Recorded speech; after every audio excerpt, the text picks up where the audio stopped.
emerging world of digital CBT-I presents an exciting alternative to traditional insomnia treatments. But is it really possible for someone to cure their insomnia without leaving the comfort of their own home? Chronic insomnia, the most prevalent sleep disorder, is characterized by excessive difficulty initiating or maintaining sleep despite adequate opportunity. Insomniacs are overall dissatisfied with their sleep quantity or quality, leading to clinically significant levels of distress and/or impairment in important areas of functioning. If left untreated, it increases the risk of cardiovascular diseases, various mental disorders, and other long-term consequences. So it's a big deal.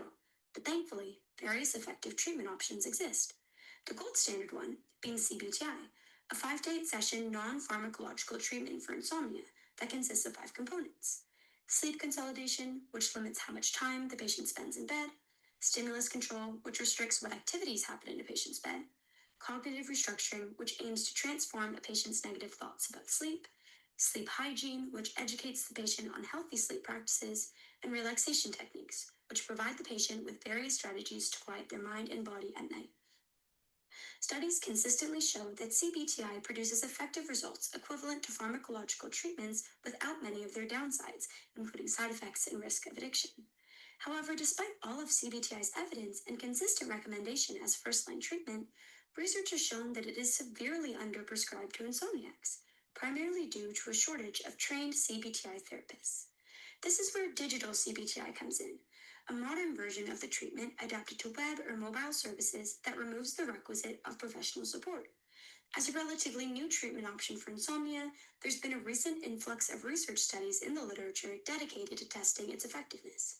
For example, in 2023, Hindenburger and colleagues tested the efficacy of a CBT-I-based app called Sleep2, where users complete levels of sleep training while the app tracks, analyzes, and provides feedback on their progress based on continuously provided sleep times.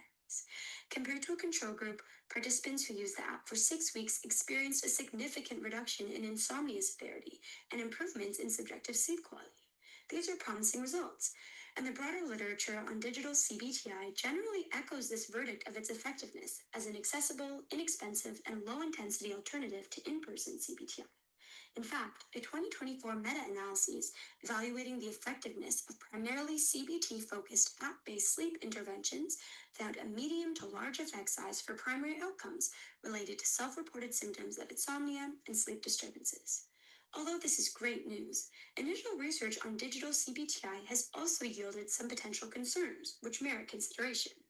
In particular, digital CBT-I seems to have higher rates of participant attrition than its in-person counterpart. This is consistent with previous literature, which has shown that participant dropout as well as low treatment adherence are common and problematic consequences of the digital treatment medium as a whole. In addition, although the 2024 meta-analyses found a significant pooled effect size for digital CBT-I, it's not quite as large as previous meta-analyses which studied in-person CBT-I. The leading hypothesis in the literature as to why this might be is digital CBT-I's self-guided nature. Without the presence of a professional, digital CBT-I clients lack someone to hold them accountable, answer their questions, and help them overcome obstacles throughout treatment. Research suggests this might be particularly detrimental for cases of comorbid insomnia, where patients are acutely afflicted by at least one other mental condition on top of their sleep disorder, complicating their condition and its treatment. So how do we balance these pros and cons of digital CBT-I? When is it time to recommend it over in-person treatment? Raymond and colleagues' stepped care model, which offers a tiered approach to CBT-I delivery, provides an empirically supported way to navigate these questions that is both feasible and efficient. In this model, as the steps on the pyramid rise, so does treatment intensity, ranging from milder options such as digital CBT-I to full-on CBT-I delivered by a sleep specialist. An insomnia patient's placement would depend on both the severity of their initial presentation as well as their responsiveness to treatment.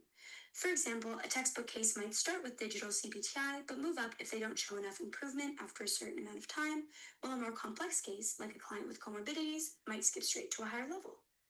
To conclude, although initial evidence for digital CBT-I looks promising, it's still very new, and the general consensus among experts is that more research is required to confirm its effectiveness against in-person treatment.